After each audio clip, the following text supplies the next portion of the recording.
Olá, bom dia, boa tarde, boa noite a todas, todos e todos, a depender da hora em que vocês estejam a ver esta live. Pedir licença à ancestralidade do dia, a sacralidade feminina, representada pela Grande Mãe, pela Mamãe Oxum, pela minha grande e querida mãe, Mamãe Iemanjá, e que ela, junto com toda a potência ancestral, junto com o Baba Exu, que ilumina e abre os caminhos com o Baba Ogum, com Baba Oxóssi, com Baba Mixangô, aquele Senhor da verdade, busca do conhecimento, da justiça e do equilíbrio.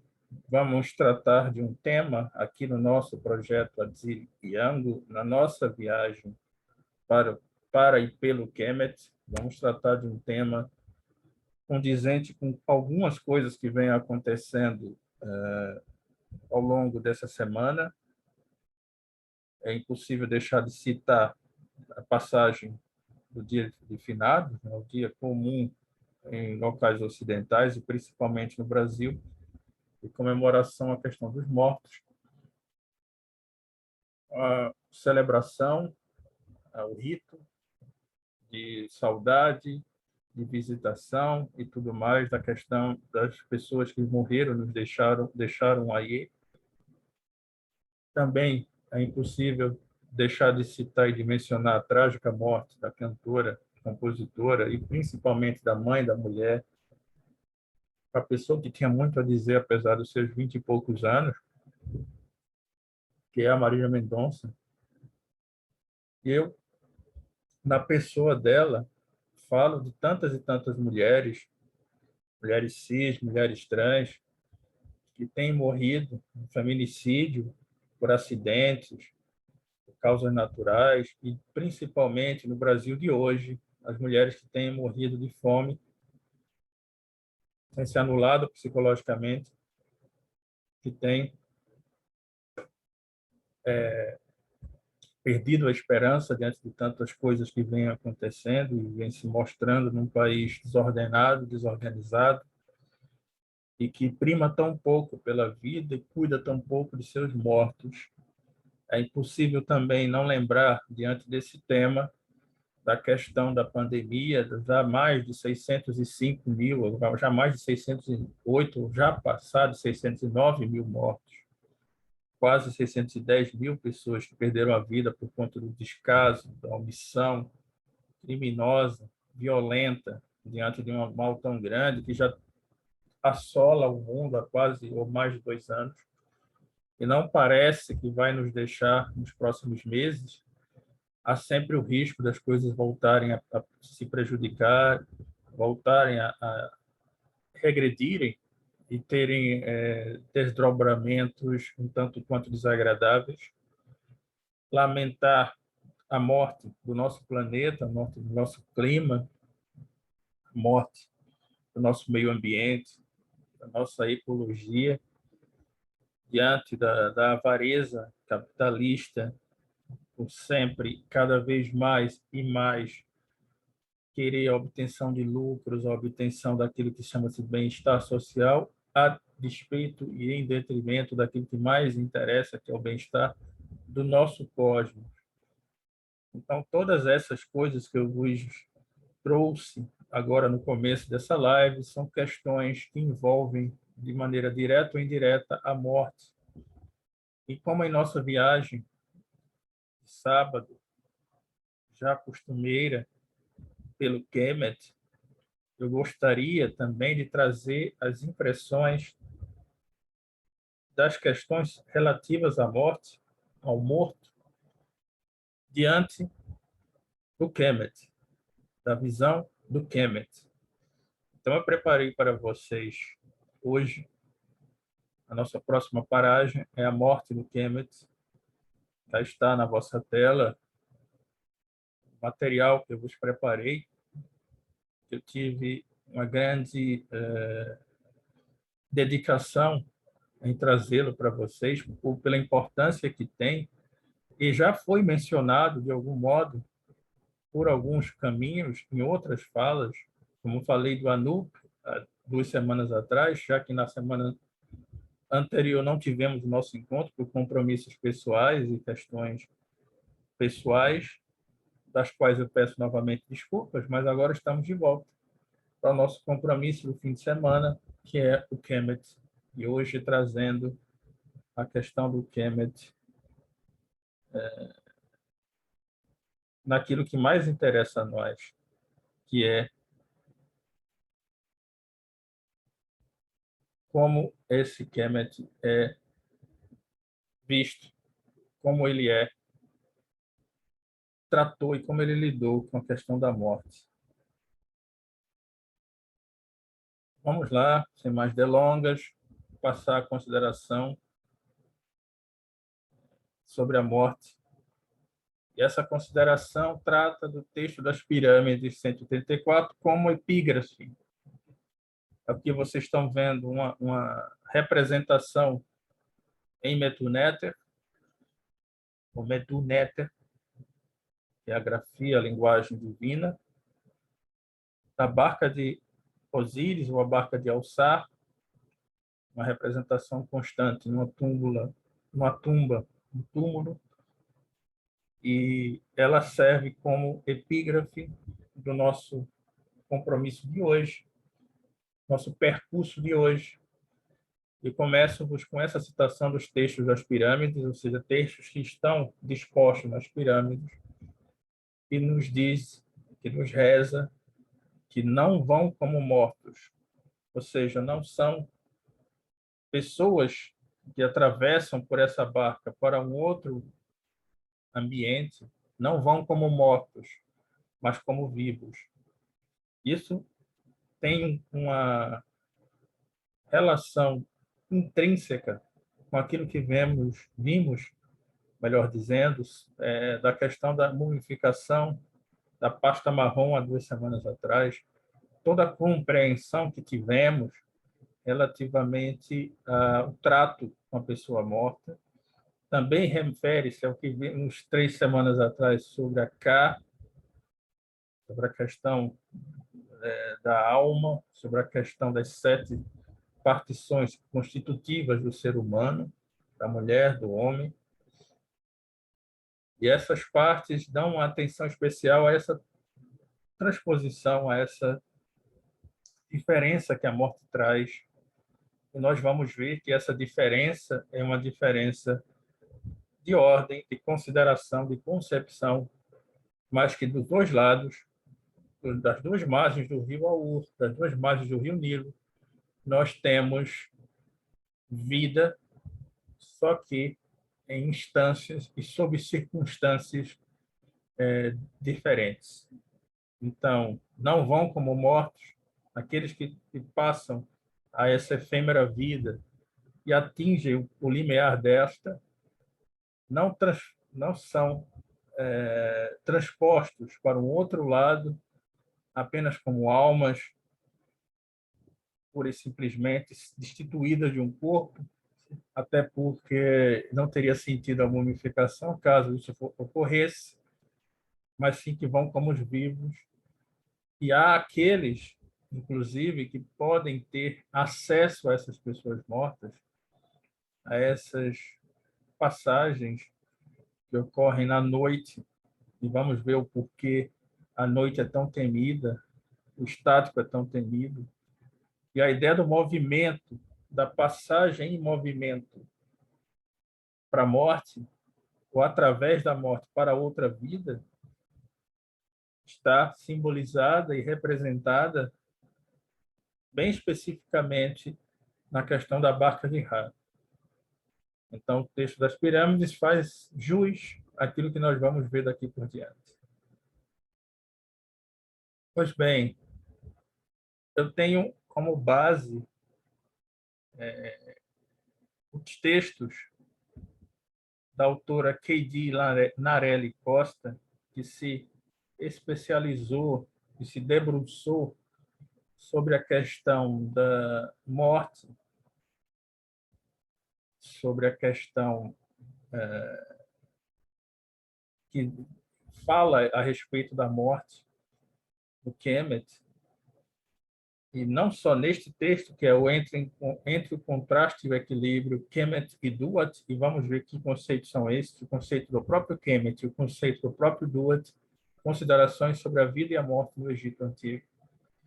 Tem outro texto dela, e depois eu vou falar um pouco dele no final da nossa conversa, a respeito do Livro dos Mortos, e que tem uma mensagem muito parecida com essa mensagem que vocês vão ver nesses slides. E aqui nós temos um resumo daquilo que ela introduz no começo do seu artigo, que é que o Egito é uma dádiva do Nilo. Essa frase é famosa, é de Heródoto, historiador grego, helênico, né? Não é nem hellenista, é helênico, nas suas histórias. E a frase não é bem essa, é uma frase que está um pouco resumida, um pouco transformada, vamos dizer assim. A frase seria: esse país, quase como um inteiro, é uma dádiva do Nilo, uma dádiva do Eteru, uma dádiva do Aur, do rio Aur. No Kemet, sempre houve uma interligação entre o mundo divino e o mundo terreno. Essa interligação ela se deu de forma natural pela própria concepção de dois conceitos que, por exemplo, na medievalidade europeia cristã, se deram de forma um pouco atabalhoada, de alguns atritos, com algumas aflições para poder se adequar, coadunar uma a outra, mas que, do ponto de vista do Kemet, ela se deu de uma forma harmoniosa e quase que perfeita, para não dizer perfeita, que é a relação da fé, desse mundo divino, desse mundo espiritualizado, desse mundo com uma religiosidade de pele, uma religiosidade de vivência, com a questão da natureza, porque desta natureza, assim como no mundo iorubá, assim como no mundo do tronco banto, assim como no mundo fon, assim como em várias tradições africanas, se deu um contato, uma divinização da natureza.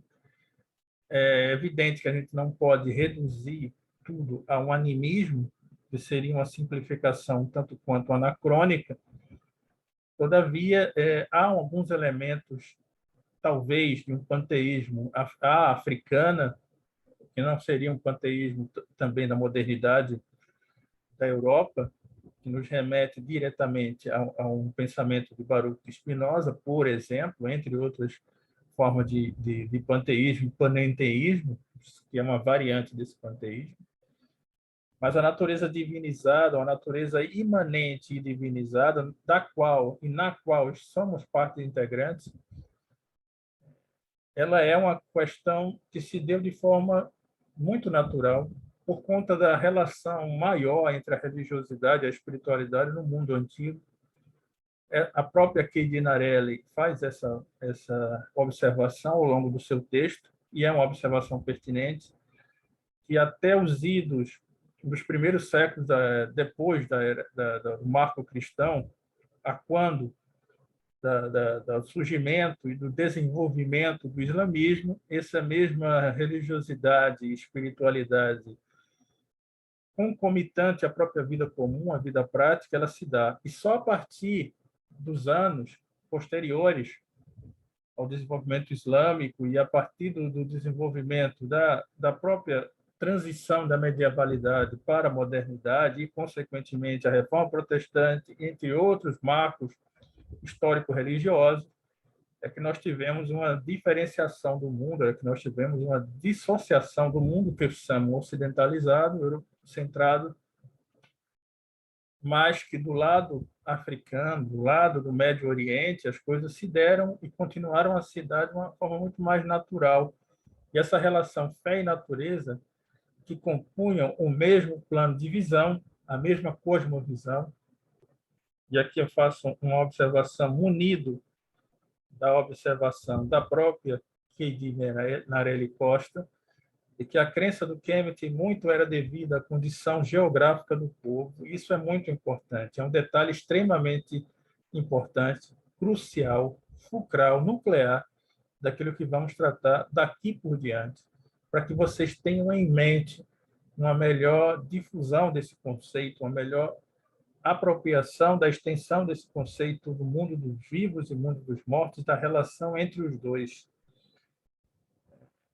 da constituição da realidade, do real, aquilo que é palpável, que até hoje nós podemos chamar de mundo material, não é? Para trazer alguns elementos do materialismo, seja ele científico ou histórico, egípcio, e usamos o termo entre aspas, porque nós preferimos e sabemos, por uma experiência própria, que se trata do Kemet, via-se ou se via o surreal, o fantástico, o surreal como um além do real, e não como aquilo que se contrapõe, se opõe ao real.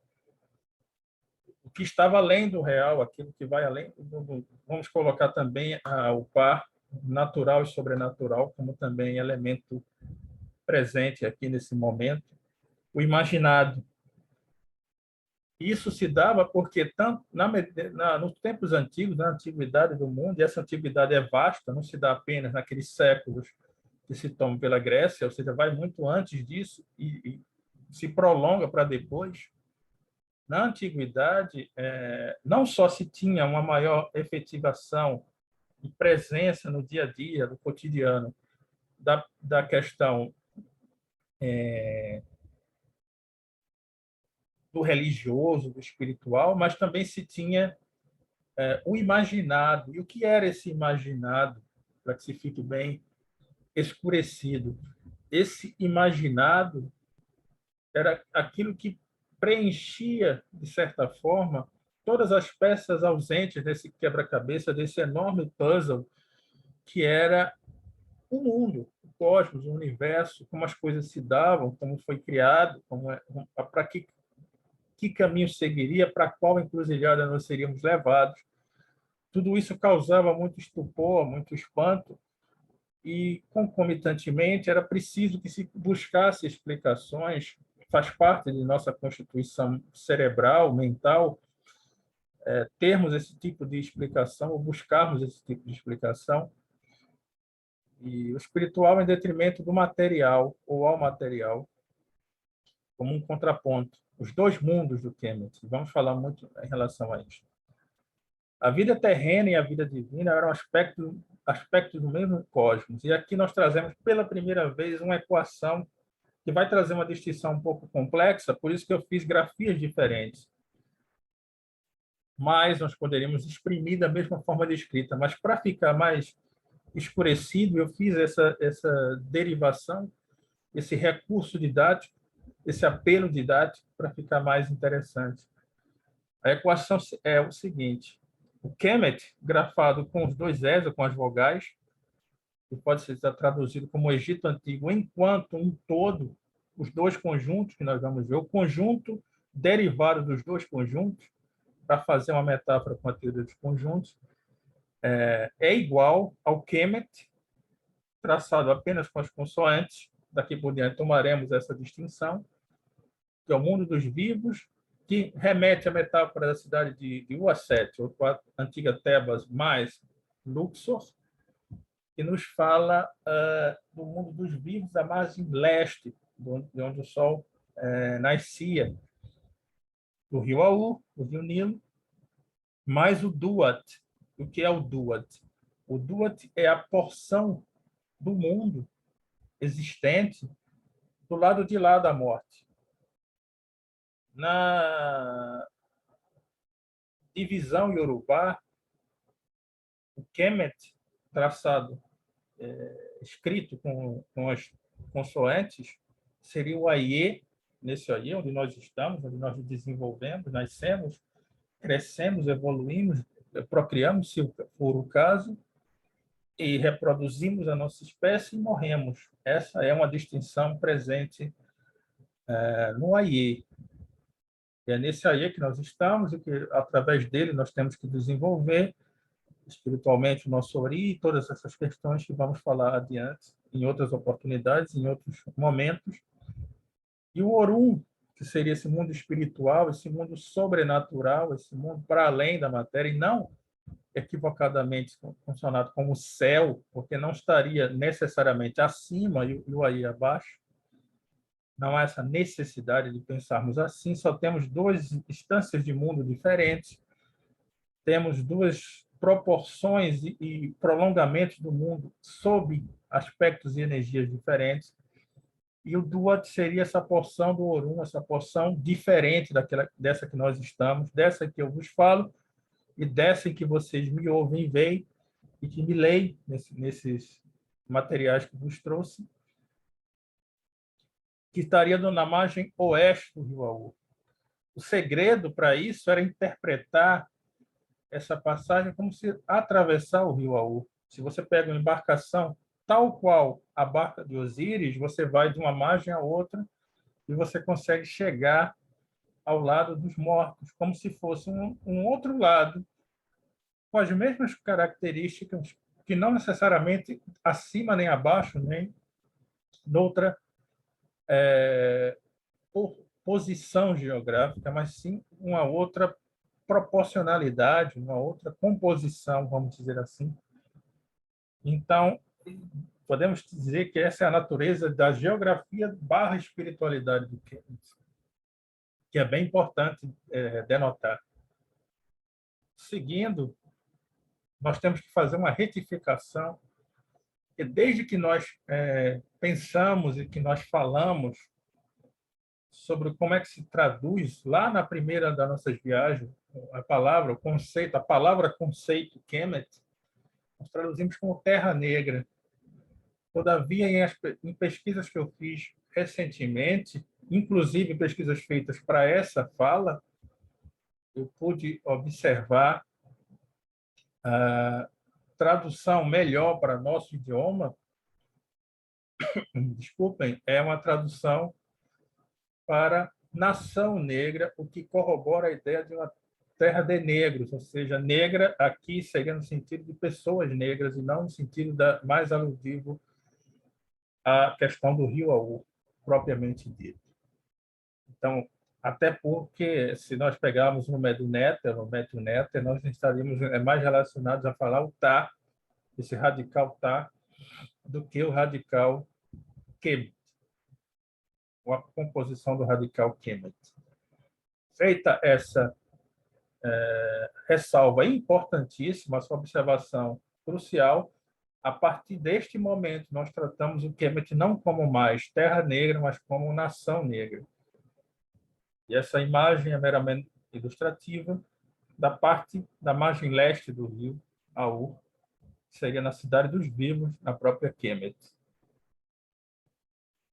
Agora, de volta ao assunto, nós temos que fazer essa correlação, essa interconexão da geografia do Kemet com a questão da espiritualidade do Kemet, que produzia o mundo dos vivos e o mundo dos mortos, bem como a ordem representada por Maat, de um lado, e o caos representado por Set, a desordem, o temível, aquele que você deveria evitar, o evitável, mas que existia, representado por Seth.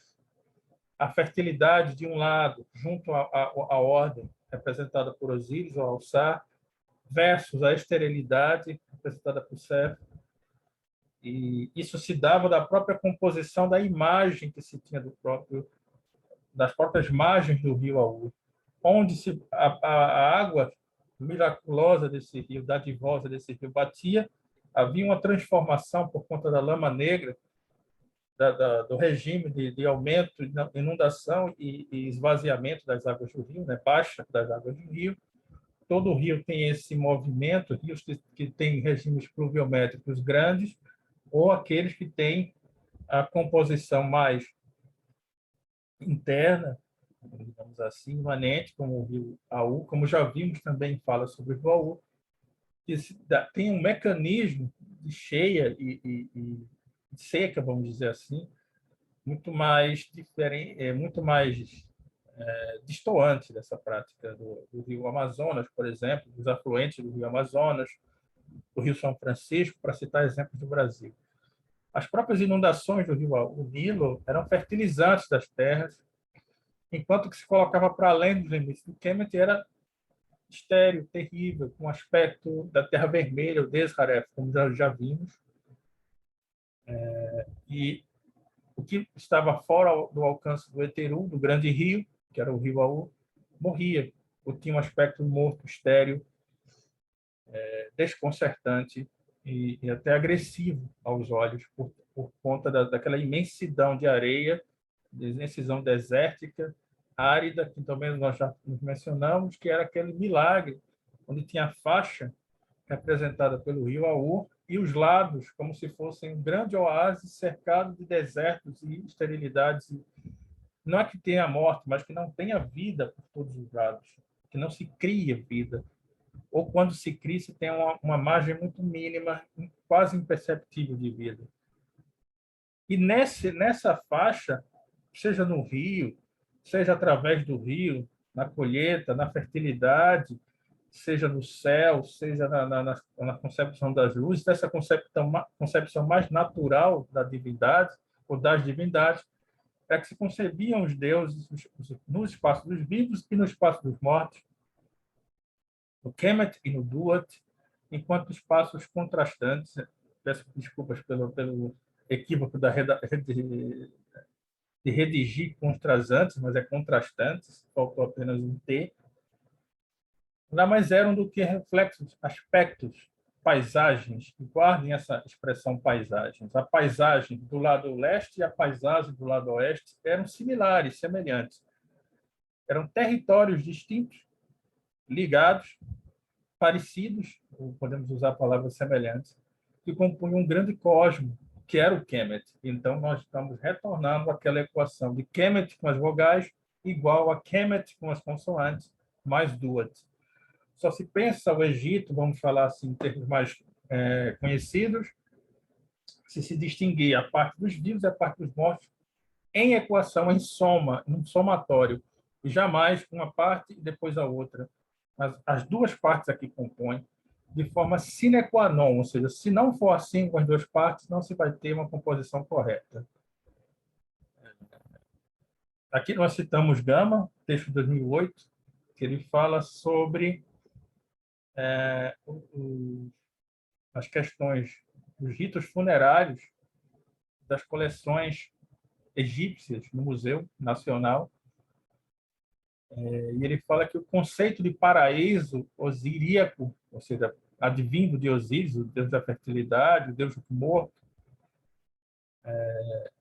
que para voltar à vida teve que abdicar da convivência no mundo dos vivos para habitar completamente no mundo dos mortos, oferece uma existência confortável, semelhante à existência conhecida em vida pelos egípcios, sendo dessa maneira um mundo terreno aprimorado. Como nós já vimos, o corpo, o Kat, que é o corpo físico, esse corpo normal que nós temos, ele era mumificado, transformado, passava por uma metamorfose a partir do próprio julgamento posterior, o julgamento de Osíris, a partir da própria mumificação e retirada do coração. Então, nós já temos um corpo diferente, sem coração, mas igualmente vivo, animado, vamos dizer assim. E essa animação era aprimorada, mas o Ka, que era esse corpo segundo, nessa segunda vida, ele tinha uma outra dimensionalidade, mas era corpo, da mesma forma, e daí a ideia de se preservar o corpo e as coisas que pertenciam à pessoa que faleceu, junto dela, para poderem ser elementos participantes dessa nova vida. Esse mundo ordenado era controlador do caos. Por exemplo, quando se tinha fome, sede, pragas, como está descrito, não se sabe ao certo se foram realmente existentes ou se não passaram de ficções literárias, mas todas essas disfunções da natureza, na cosmovisão iorubá, os ajoguns, que acontecesse porventura no universo do Kemet, eles eram uma disfunção, uma inadequação, uma desorganização, ou seja, um afastamento da ordem entre o faraó, que era o sacerdote mor, que era a representação humana da divindade, para com a própria divindade. O mundo dos mortos era um outro do mundo dos vivos, vivos, aqui vivos, né? No qual os mortos estavam com o corpo, separados dos seus entes queridos. Aqui eu já falei da questão de Osíris morto longe de Ísis ou Alset e de Horus, Eru, sua família, também de Néftis e do próprio Anup, que é a outra esposa de Osíris, mas que tinham os mesmos medos da noite, do roubo, do estático, como eu falei, a questão do movimento, mais uma vez aparecendo aqui, da morte completa, que seria a segunda morte, a morte já no outro lado do rio Aú, da inexistência, que é essa carretaria, que também se tinha nos mundos dos vivos, já. O medo do saquear, o medo do profanar, o medo do desconhecido, desse desconhecido que era imenso, que cada vez, como se tem um conhecimento mais e mais aprofundado, ele fica um pouco menor, ou mesmo muda de direcionamento, ou seja, muda de esfera, e às vezes nós nos enganamos com a questão de nós deificarmos a ciência, isso é um problema sério dos nossos tempos, é que nós tratamos a ciência como se ela fosse algo extremamente divinatório e que respondesse a tudo, e que as incógnitas e as incorreções da ciência não pudessem ser preenchidas, esses hiatos não pudessem ser interligados ou cozidos com termos de religiosidade e espiritualidade, porque é considerado como assim como no positivismo de Kant, como uma idade primitiva da razão humana, o que é um equívoco nas espiritualidades africanas, nas espiritualidades asiáticas, nas espiritualidades dos povos originários. Isso é um grande equívoco. Eu me somo às falas daqueles que acreditam que seja efetivamente um grande equívoco. Aqui temos mais uma imagem ilustrativa da barca de Osíris, representando o movimento nas águas do rio Aú, ou pode ser águas de um rio imaginado a partir do real rio Aú. Isso é sempre bom de se frisar. Assim, para ter o Kemet, nós temos 4 esferas que compunham esse Kemet, e esse esquema é ilustrativo disso. A ordem versus o caos, esse binômio, para dar a diferenciação daquilo que se quer, daquilo que se quer estar perto, daquilo que se quer se distanciar. Tende-se a ordem, que é Maat, para se fugir do caos, que é Set. Tende-se a vida, que é Osíris, apesar de ser um deus morto, para fugir-se da morte, da esterilidade, representada também por Set. Então, essas 4 vias, uma encruzilhada também, uma encruzilhada de 4 caminhos, é que formam essa rotunda, essa giratória que é o Kemet. Temos que evitar 2 dessas dimensões, 2 desses caminhos, mas que eles estão aí dispostos, o caos e a morte, que se interligam também com uma ordem à vida. São caminhos a serem escolhidos. Podemos escolher ou não seguir esses caminhos. A morte, portanto, por conseguinte, representava a quebra da ordem e a associação ao caos. E os ritos fúnebres, tão famosos, longos, importantes, é que faziam uma reconciliação com a ordem, com a própria Maat. À medida que o morto estava diante da morte, era preciso orações, era preciso rituais, era preciso lembranças, era preciso um enterro digno, era preciso a grafia nos lugares públicos, no próprio túmulo, em lugares públicos, do nome da pessoa morta, do rei. Era preciso que tudo isso fosse marcado na mente das pessoas, para que aquela pessoa não fosse esquecida, para que a vida posterior, a segunda vida, tivesse uma ordem. Porque passar por esse portal, por esse portão, que é atravessar o rio, que é sair da vida terrena, efêmera, mínima, para uma nova vida muito maior, os milhões de anos de Ra, era preciso vencer uma certa desarmonia que era causada, uma assimetria que era causada pela própria passagem do corpo K para o corpo K, da própria passagem dos elementos que existiam no material para o imaterial. Tudo isso era uma mudança drástica de dimensão, repentina e abrupta, E isso causava uma necessidade adicional de se ter uma reconciliação com essa ordem através desses ritos que suavizavam essa passagem, que harmonizavam, que recriavam um elemento e um ambiente de harmonia nessa passagem. A morte era o estático e a vida era o movimento. Então, para poder dar um novo empurrão, uma nova força, uma dinamizadora e catapultamento da nova vida, era preciso que esses ritos fizessem esse empurrão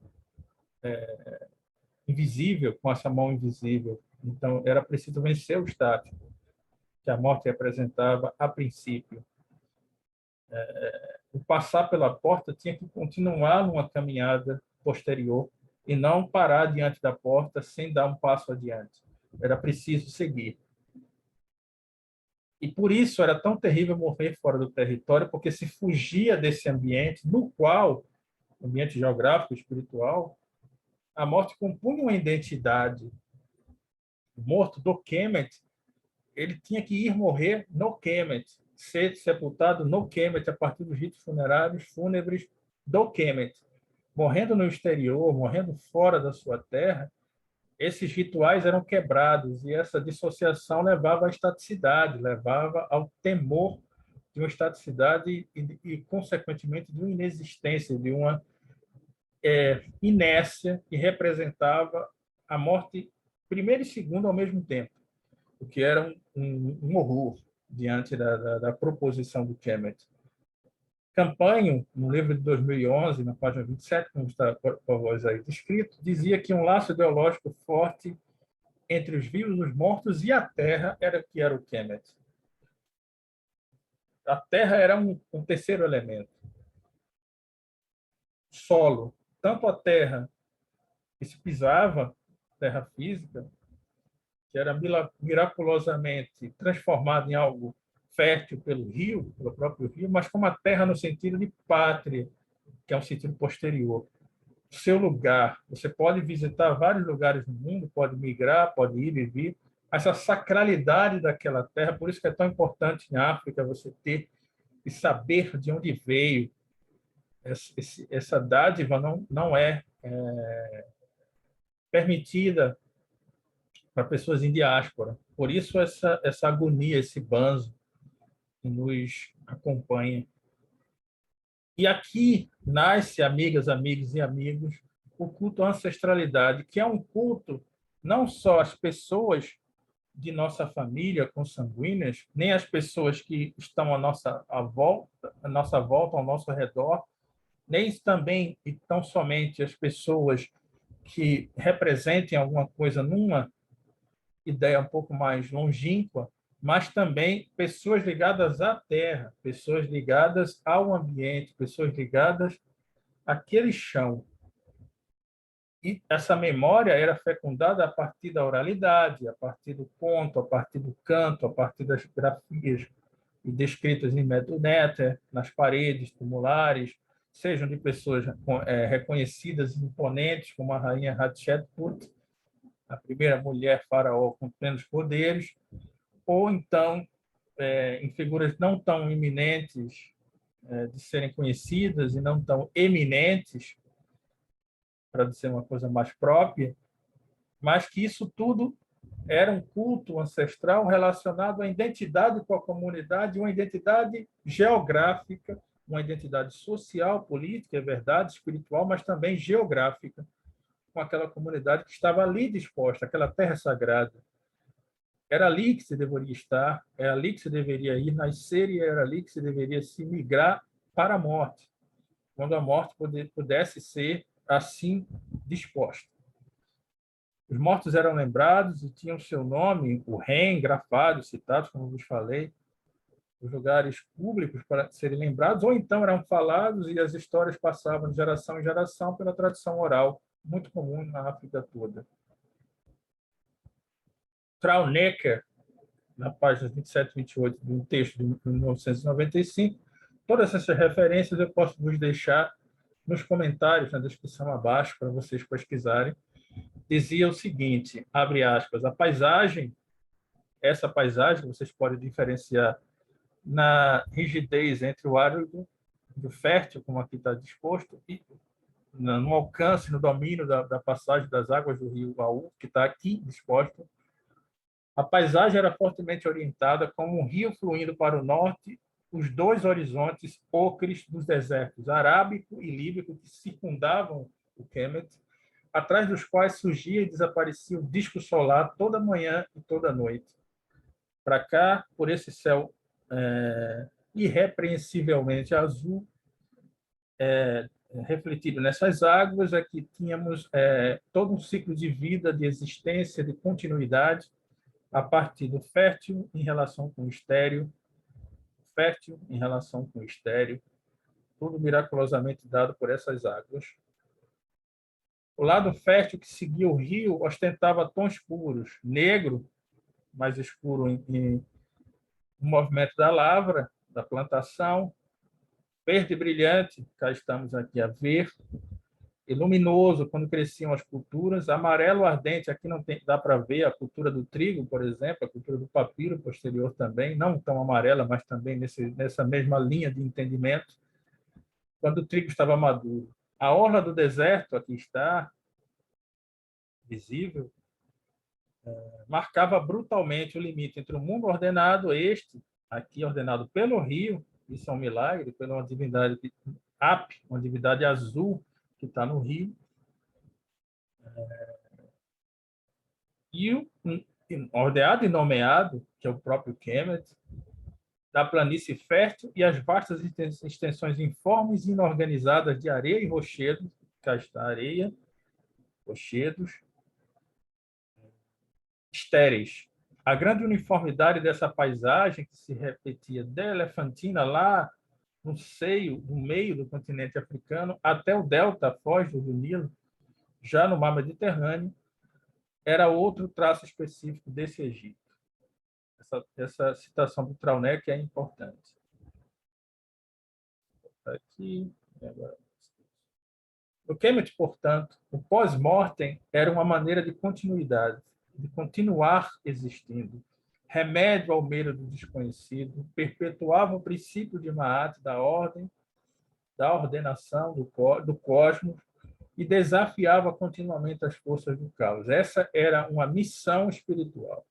Ao lado disso, a vida consistia em vencer o caos continuamente, constantemente, repetidamente. A morte era a continuidade da vida, então a missão era a mesma, de vencer o caos. Continuava a primazia da ordem sobre o caos.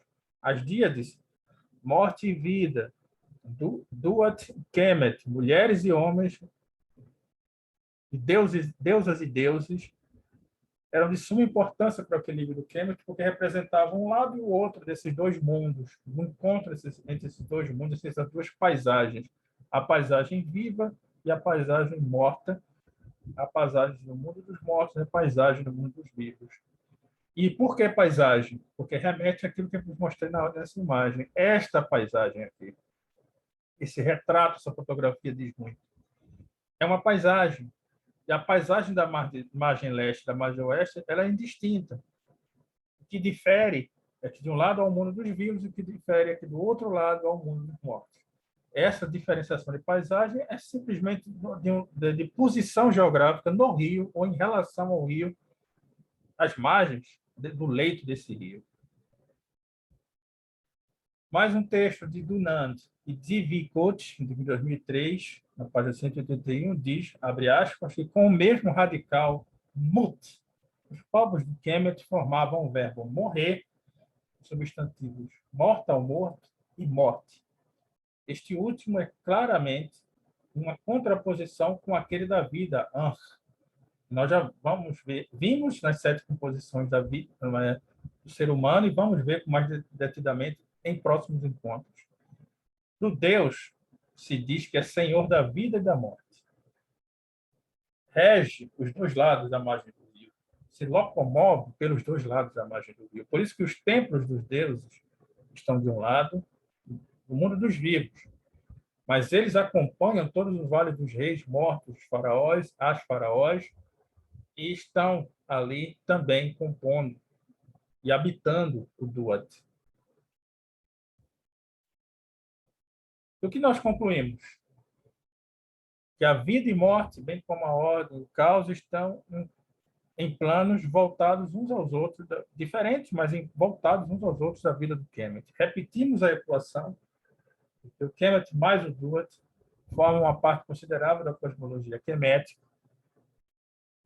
Vida e morte estão dispostas geográfica e espiritualmente, de acordo com a condição de dádiva do Rio-Aur. O Rio-Aur é o método e a clivagem para se ver essa distinção do mundo.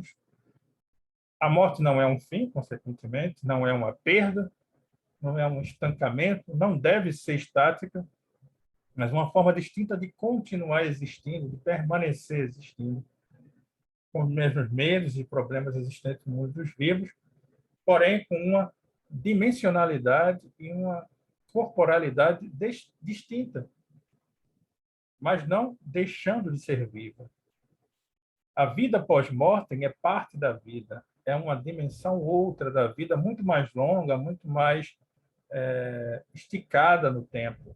A vida terrena é curta e o indivíduo do Kemet sempre buscou, por isso, esse outro lado do Rio-Aur, a margem oeste, que é a eternidade. Nessa busca constante, nessa imersão constante que está a ancestralidade, a memória e a espiritualidade do Kemet.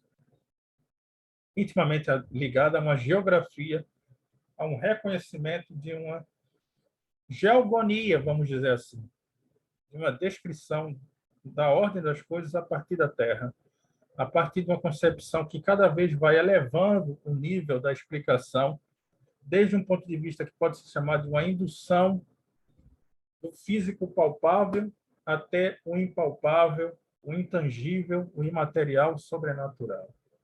Só me resta, por hora, dizer o Oté, que assim seja, que a paz nos acompanhe neste momento, porque é importante ver isso, é importante ter essas coisas em mente. Agora eu queria trazer o outro artigo que eu vos falei, esse ponto aqui.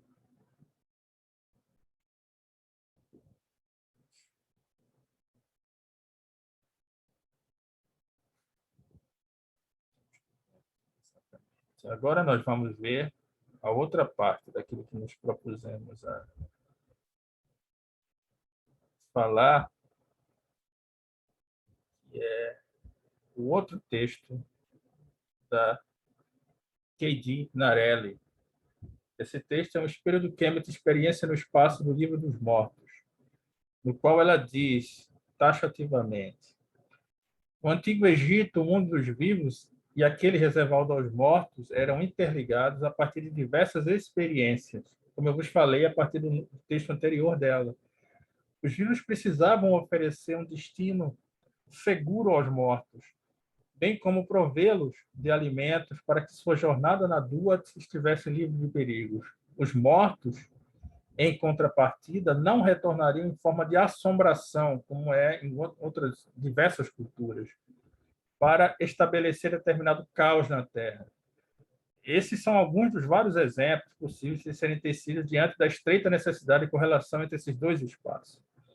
E ela diz, esse cosmos, derivado do Kemet Duat, pode ser permeado pelo equilíbrio ordenador do mundo, representado por uma deusa de sabida complexidade chamada Maat. É uma deusa importantíssima, imponentíssima, que interfere como senhora da vida e da morte, como eu vos falei numa das citações anteriores. Passando mais adiante, tomando de empréstimos as alusões à cultura visual e à escrita, conforme escreve John Baines, em 2007, pensamos que o papel do monumento sempre foi de fundamental importância no processo de concepção das mais variadas formas de culto.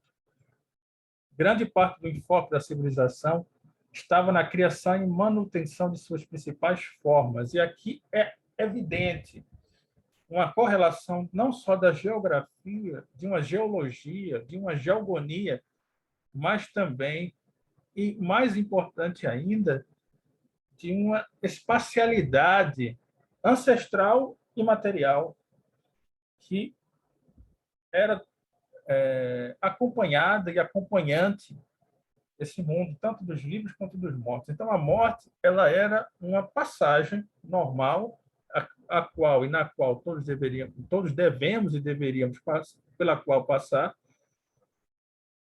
e isso tudo só corrobora a ideia de que há só apenas a mudança de algumas condições, algumas leis, algumas normas, regras, princípios desses universos, mas que há uma continuidade, que é justamente esses dois momentos que compõem e formam essa continuidade.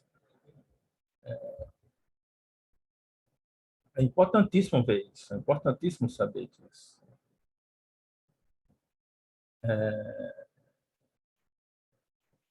Tem outro livro, que é o Preto e Branco, o livro dos mortos, que é o livro para sair à luz do dia, conforme a denominação moderna atribuída em 1842 por Carl Richard Lepsius. É um documento composto por quase 200 fórmulas, cuja função principal era aquela de documentar e auxiliar a jornada do morto na outra vida. O número de fórmulas empregadas varia consideravelmente. O papiro de K, em Turim, contém 33. O de Iuyá, 41. O de Anis, 65. O de Nu, em Londres, 137. Essas fórmulas eram equações, como aquela Kemet igual a Kemet consoantes mais duas, outras de maior complexidade, referentes a como o corpo, uma vez sendo abandonada a questão física, deveria se portar do outro lado da margem. Fazendo uma paráfrase de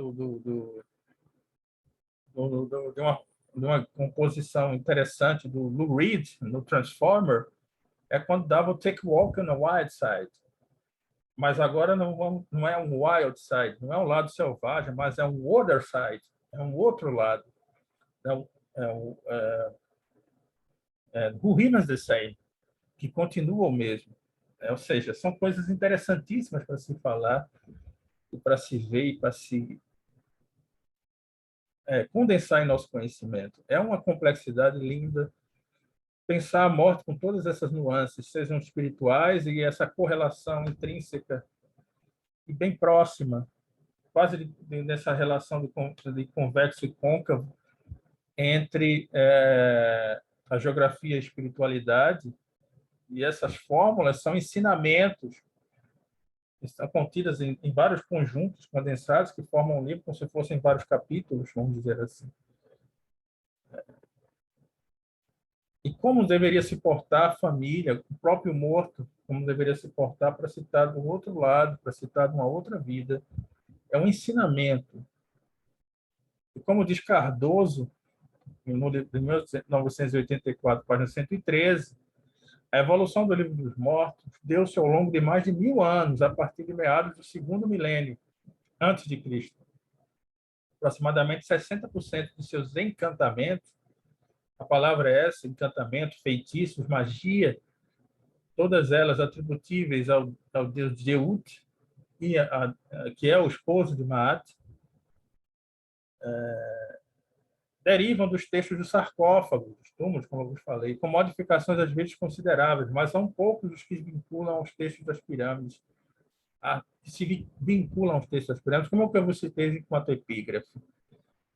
Aqui nós vemos uma nova fórmula, uma nova maneira de ver as coisas, com uma nova objetividade. Mas o que eu quero trazer aqui desse artigo, nessas duas falas, é o quanto isso tudo é importante dentro do contexto falado pela nossa querida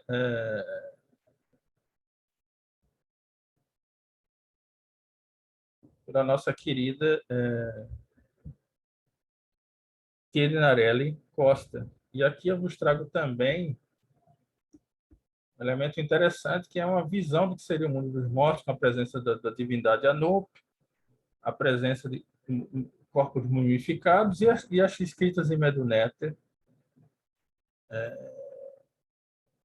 hinos religiosos antigos, era ajudar o morto em sua viagem para o outro mundo, ajudar o morto a passar para a outra margem do rio, a ficar do lado oeste.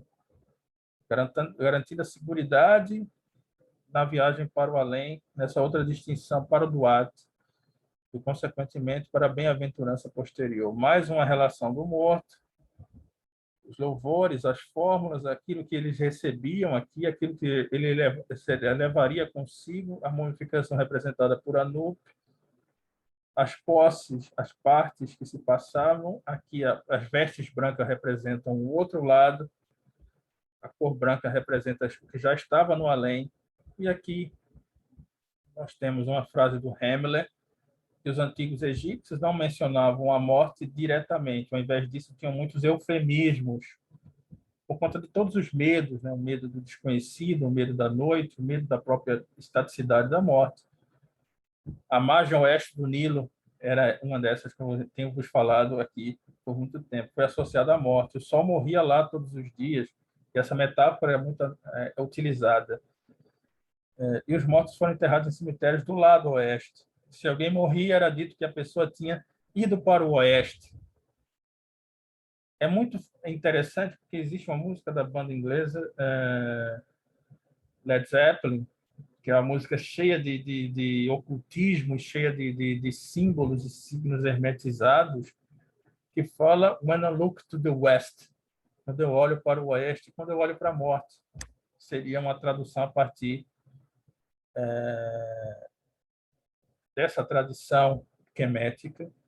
Os mortos, dizia Hemmeler, foram muitas vezes chamados de verdadeiros da palavra. É com essas citações e expressões lindas da cultura do Kemet, essa equação forte que eu termino.